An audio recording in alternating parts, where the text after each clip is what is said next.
নদী খালসহ বিভিন্ন জলাশয়ে দিন দিন কমছে মাছ। শূন্য হাতে ফিরতে হচ্ছে জেলেদের।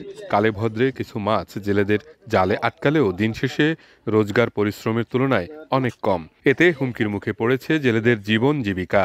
অধিকাংশ জেলে পরিবারের সংসার চলছে ঋণের টাকায়, আবার অনেক পরিবারের দিন চলছে খুবই কষ্টে।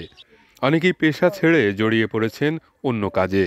সাগর নদীতে মাছ না থাকানে ছেলে মেয়ে লেখাপড়া করতে পারেন না, কিস্তি মিস্তি দিতে পারেন না, হেঁড়ে ভাত খাইতে পারেন না। সাগরে যা তেল খরচা পয়সা উঠে না, তারপরে আবার মাছ নাই, কি করি ছেলে মেয়ে লেখাপড়া করবো, কি করি খাইবো। একসময় প্রশস্ত ছিল ফেনী নদী, এখন নাব্যতা হারিয়ে অনেকটা খালের মতো। নদীর বুকে গড়ে উঠেছে অসংখ্য চর। জেলেদের দাবি প্রবাহ না থাকায় মাছ আর আসে না। এখন নদীতে অনেক কষ্ট, অনেক টাকা জলদাসে চালান তাতে, কিন্তু মাছ নাই।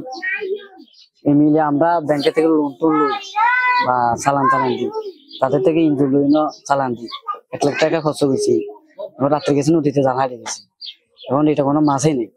নদীর দখল, দূষণ আর খননের অভাবে ক্ষতিগ্রস্ত হচ্ছে নদীর প্রাণ বৈচিত্র্য।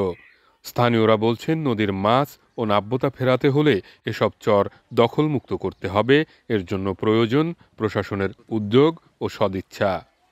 যে এই নদীটা অনেক বড় ছিল, এখন এই নদীটা আর নদীর অবস্থানে নেই, এটা খালের মতো আপনার অবস্থানে চলে গেছে, নদীটা বিলীন হয়ে গেছে।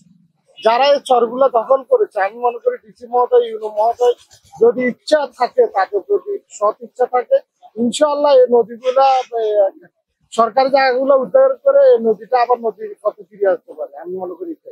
এক্সট্রিম মশার কয়েল প্ল্যান্ট ফাইবার দিয়ে তৈরি, ডেঙ্গু চিকুনগুনিয়া বাহি সহ যে কোনো মশার বিরুদ্ধে দেয় এক্সট্রিম সুরক্ষা। দীর্ঘদিন খনন না হওয়ায় নদী নাব্যতা হারিয়েছে। এর সঙ্গে দূষণ যোগ হয়ে নদী মৃতপ্রায়। নদী বাঁচাতে দখলমুক্ত করা জরুরি বলে মনে করছেন মৎস্য বিভাগের এই কর্মকর্তা। কিছু কিছু ক্ষেত্রে অবৈধভাবে কিছু স্থাপনা গড়ে উঠেছে এবং এগুলার ফলেও যে মাছের চলাচলের বা নদীর যে গতিপথটা, এটা সংকুচিত হয়ে গেছে। পানিতে দেখেন যে দূষণের পরিমাণ বেড়ে যাওয়ার কারণে এখানে কার্বন মনোক্সাইড বা বিষাক্ত গ্যাসের একটা আধিক্য হচ্ছে।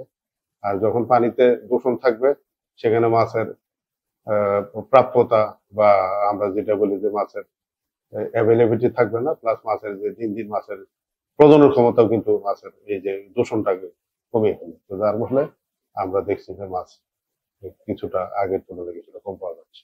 নদীর প্রবাহ ফিরিয়ে দখলমুক্ত করলে আবারও ফিরতে পারে মাছের প্রাচুর্য। জেলেরা আশায় আছেন নদী বাঁচলে তাদের জীবিকাও বাঁচবে।